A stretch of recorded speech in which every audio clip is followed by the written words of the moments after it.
नमस्कार, मैं हूं सरोजिनी दास। आप लोगों को मेरे चैनल सरोजिनी दास एजुकेशनल एकेडमी में बहुत बहुत हार्दिक स्वागत है। तो चलिए आज हम स्टार्ट करते हैं जो हम कल आधा छोड़े थे। Ashoka learning app by MBD group, Hindi कक्षा 7, पाठ 2, माता को पत्र। सिर्फ सारांश और हम कहानी पढ़े थे और हम उसका कठिन शब्द जाने थे। तो आज हम जानेंगे उसके अभ्यास के बारे में। तो पहले है हमारे लिए क्रियात्मक गतिविधि। पहली पॉइंट दिया गया है अपनी माँ के लिए मातृ दिवस पर एक कार्ड बनाइए। सेकंड पॉइंट, सुभाष चंद्र बोस के कुछ प्रसिद्ध नारे और विचार संकलित करके उन्हें चार्ट पर सुंदर अक्षरों में लिखकर कक्षा में प्रदर्शित कीजिए। तीसरी, अपनी अध्यापिका से औपचारिक एवं अनौपचारिक पत्रों की शैली और भाषा का अंतर समझिए तथा दोनों का प्रारूप को दिए गए स्थान पर लिखिए। तो ये सब आपको क्लास में करना है, क्लास वर्क। देन चलिए देखते हैं इस पाठ से हमने क्या सीखा है। पहला है, जननी जन्मभूमि स्वर्ग से क्या है, स्वर्ग से बढ़कर है। देन दूसरा, हम अपनी डैश के दास बने रहने से बचना चाहिए, इंद्रियों के। तीसरी, हम अपने डैश को पतन से बचाना है, हम अपने भारत देश को पतन से बचाना है। चौथी, हमें अपने निजी हितों को त्याग कर डैश की सेवा करनी चाहिए। किसकी सेवा करनी चाहिए? हमें अपनी दूसरों की सेवा करनी चाहिए। तो देखिए जो जो मैंने आंसर बोली यहाँ पर लिखी हूँ। जननी जन्मभूमि स्वर्ग से बढ़कर है, हमें अपने इंद्रियों के दास बने रहने से बचना चाहिए, हमें भारत देश को पतन से बचाना है, हमें अपने निजी हितों को त्याग कर दूसरों की सेवा करनी चाहिए। देन अभ्यास की तरफ आइए। पहला है पाठबोध 1 नंबर, निम्नलिखित प्रश्नों के मौखिक उत्तर दीजिए। तो चलिए हम डिस्कशन करते हैं।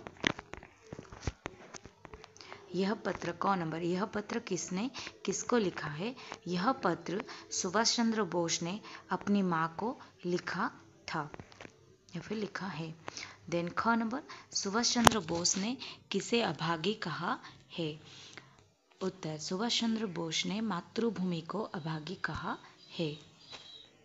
ग नंबर, पत्र में सुभाष चंद्र बोस ने किसकी दुर्दशा की बात की है? उत्तर, पत्र में सुभाष चंद्र बोस ने मातृभूमि की दुर्दशा की बात की है। देन घ नंबर, सुभाष चंद्र बोस के अनुसार कैसा जीवन जीने योग्य नहीं है? उत्तर है, सुभाष चंद्र बोस के अनुसार जो दूसरों की सेवा में समर्पित न हो यह जीवन जीने योग्य नहीं है। देन देखिए 2 नंबर, बहुविकल्पीय आंसर। सही उत्तर के सामने टिक का निशान लगाइए। क नंबर, पत्र में अतीत को कैसा कहा गया है? पत्र में अतीत को स्वर्णिम कहा गया है। ख नंबर, सुभाष चंद्र बोस किसके प्रति चिंतित है? सुभाष चंद्र बोस भारत माता के प्रति चिंतित है। ग नंबर, सुभाष चंद्र बोस के अनुसार वर्तमान समय में किसका बोलबाला है? वर्तमान समय में अंधविश्वास का बोलबाला है। घ नंबर, भारत माता के सपूत को कैसा होना चाहिए? भारत माता के सपूत को स्वार्थ रहित होना चाहिए। पत्र में सुभाष चंद्र बोस, व नंबर, पत्र में सुभाष चंद्र बोस ने किसकी परीक्षा के बारे में पूछा है? पत्र में सुभाष चंद्र बोस ने अपनी दादा की परीक्षा के बारे में पूछा है। नंबर 3, रिक्त स्थानों की पूर्ति कीजिए। क नंबर, क्या इस समय भारत का एक भी डैश ऐसा नहीं है जो स्वार्थ रहित हो? सपूत। देन हमारा डैश कहाँ से कहाँ पहुँच गया? हमारा समाज। हमें क्या जीवन मिला है? हमें मनुष्य जीवन मिला है। देन घ नंबर, माँ का जीवन स्वार्थ रहित होता है, भविष्य के बारे में कोई आशा न रह जाएगी। देन 4 नंबर क्या है देखते हैं। 4 नंबर है, निम्नलिखित वाक्यों का आशय स्पष्ट कीजिए, हम इसका अर्थ लिखना है। देन 5 नंबर है, नीचे दिए गए प्रश्नों के उत्तर लिखिए, एक लघु उत्तरीय देन दूसरा दीर्घ उत्तरीय। तो चलिए एक एक करके हम डिस्कशन करते हैं। पहला है, कैसा था हमारा स्वर्णिम अतीत और कैसा है यह वर्तमान? इस लाइन का आशय स्पष्ट करना है हमें। तो उत्तर है कि सुभाष चंद्र बोस कहते हैं कि क्या मातृभूमि की रक्षा करने वाला एक भी वीर सपूत नहीं है जो स्वार्थ से परे मातृभूमि की रक्षा कर सके? वे अपनी मातृभूमि के सुनहरे क्षणों को याद करते हुए कहते हैं कि हमारा अतीत ऐसा कदापि नहीं था, परंतु यह वर्तमान कैसा है। देन ख नंबर, क्या हम अपने देश रुदन को ऐसे ही देखते रहेंगे? इसका आशय स्पष्ट ये है कि सुभाष चंद्र बोस भारत भूमि को संबोधित करते हुए कहते हैं कि हे माँ, हम कब तक बेकार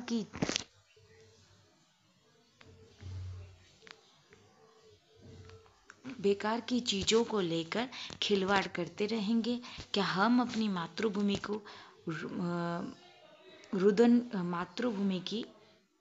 मातृभूमि की रुदन को अवस्था ऐसे में ही देखते रहेंगे?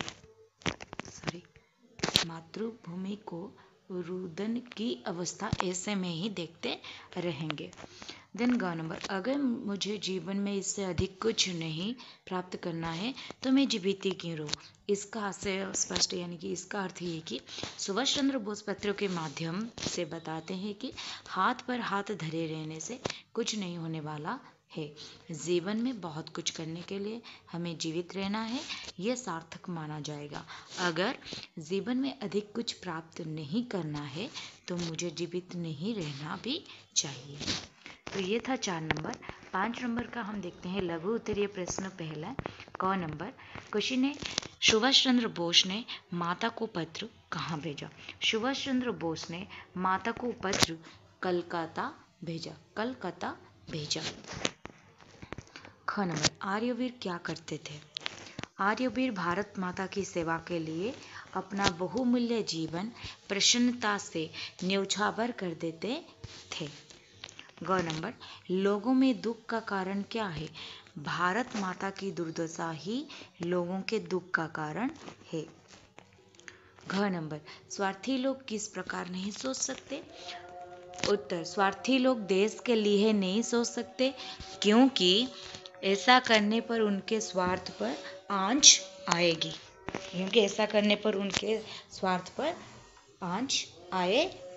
ठीक है, इसीलिए नहीं कर सकते। देन दीर्घ उत्तरीय प्रश्न क नंबर, सार्थक जीवन से आप क्या समझते हैं? उदाहरण देकर स्पष्ट कीजिए। उत्तर है दूसरों की चिंता करना, नैतिकतापूर्ण जीवन जीने में जीवन की सार्थकता है। मानव जीवन में चेतना, आत्मा और बुद्धि से दूसरों की सेवा में समर्पित होना ही सार्थक जीवन कहलाता है। ख नंबर सवाल ये है कि सुभाष चंद्र बोस ने किसे जड़ता से जागने के लिए कहा है और क्यों?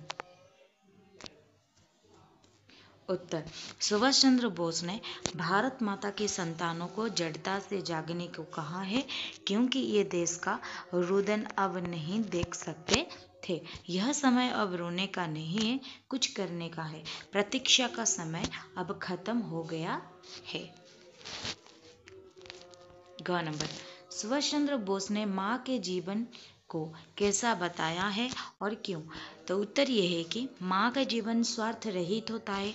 अगर कोई माँ अपने बच्चे से कहे कि तुम अपने आप से संतुष्ट रहो तो इस पर कोई क्या कह सकता है? ऐसा बच्चा अवश्य ही बहुत अभागा होगा और ऐसे में यह निश्चित है कि आज के पापपूर्ण युग में भले आदमियों की कमी रहेगी, भविष्य के बारे में कोई आशा न रह जाएगी।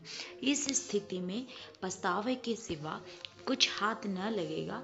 अगर यह बात सही है, अगर पुनरुद्धार की सभी आशाएं मिट चुकी है, अगर हमें हाथ पर हाथ धरे बैठे रहना है और इस अधोपतन को सिर्फ देखते रहना है, तो यह सब परेशानी किस लिए? अगर मुझे जीवन में इससे अधिक कुछ नहीं प्राप्त करना है तो मैं जीवित ही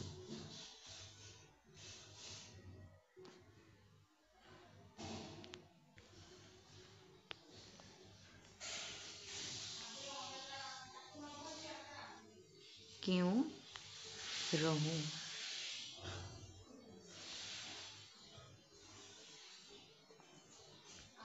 जीवित ही क्यों रहूं? हॉट्स में क्या क्वेश्चन है देखते हैं। हॉट्स में दिया गया है सुभाष चंद्र बोस की चिंताओं का मुख्य कारण क्या था? तो सुभाष चंद्र बोस की मुख्य चिंताओं में भारत की गरीबी, अशिक्षा और बीमारियों जैसी समस्याएं थीं।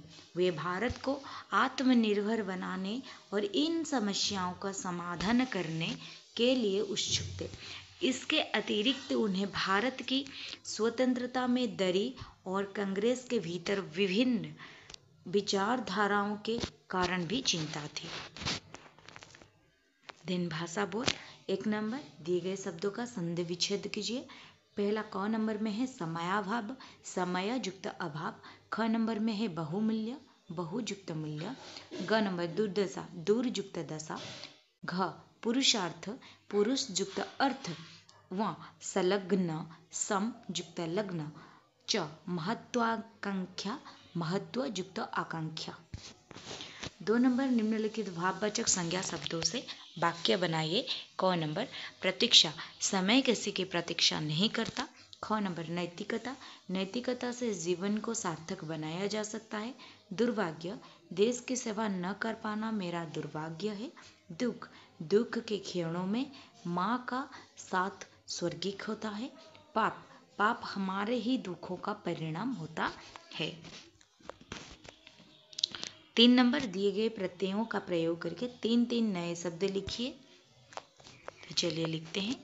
पहला दिया गया है ता, तो नैतिकता, प्रबलता, अधिकारिता। दिन ख नंबर इक, भौतिक, आर्थिक, नैतिक। ग नंबर इत, फलित, नामित, ललित। भाषिक गतिविधि में दिया गया है। उद्देश्य है कि संज्ञा और विशेषण शब्दों का अभ्यास करें। विधि, शिक्षक और शिक्षिका कक्षा को 2 समूहों में बांट देंगे। जो हमें ये क्लास में करनी है तो मैं करवा लूँगी। प्रत्येक समूह से एक एक नेता चुन लेंगे। नेता कक्षा में उपस्थित किसी भी वस्तु जैसे ब्लैक बोर्ड, मानचित्र, किसी विद्यार्थी के बैग, बोतल आदि के लिए विशेषण शब्द बोलेगा अथवा उसकी विशेषता बताएगा। उसकी टीम के विद्यार्थी उस वस्तु का अनुमान लगाएंगे और नाम बताएंगे। यदि उनका उत्तर सही होगा तो टीम को 2 अंक मिलेगा, अन्यथा 0। दूसरी टीम का नेता भी यही प्रक्रिया दोहराएगा। सबसे अधिक अंक प्राप्त करने वाली टीम विजेता घोषित कर दी जाएगी। तो ये हम क्लास में करेंगे। ठीक, देने अभिव्यक्ति कौशल। बातों बातों में हमें क्या कहा गया है करने को? माँ तुम बिल्कुल माँ जैसी हो विषय पर चर्चा करें। तो चलिए देखते हैं।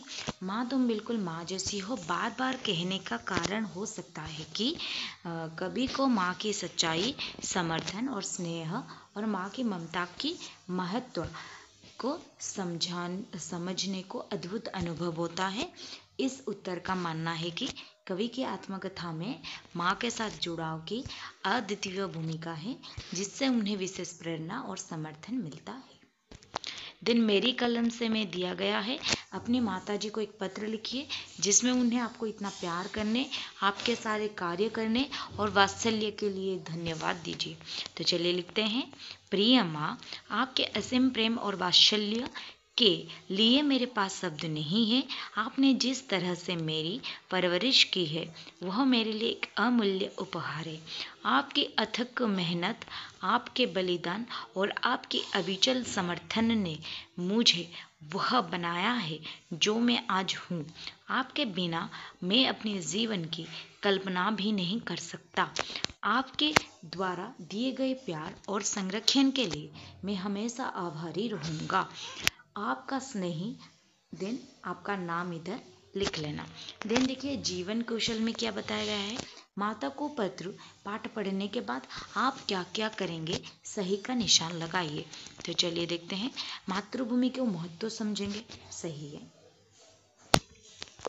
देश को प्राथमिकता देंगे, ये करेंगे क्या? आप लोग भी बता सकते हो क्या करना है और क्या हमें नहीं करनी है। तो ये भी हम कर सकते हैं। देश को प्राथमिकता देंगे। देन अपने स्वार्थ में लिप्त रहेंगे, नहीं, ये नहीं।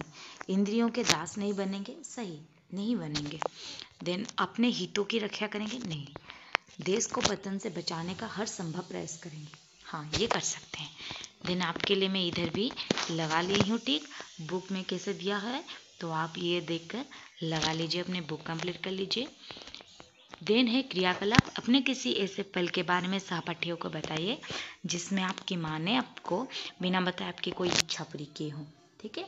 देन दूसरा है स्वतंत्रता सेनानियों की नाम दी गई है, वर्ग पहले से ढूंढकर लिखिए। तो यहाँ पर देखिए सुभाष चंद्र देन है कुंवर सिंह, महात्मा गांधी, भगत सिंह, सुखदेव,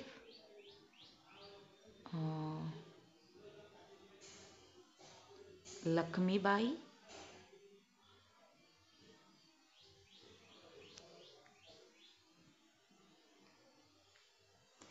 देन मंगल पांडे,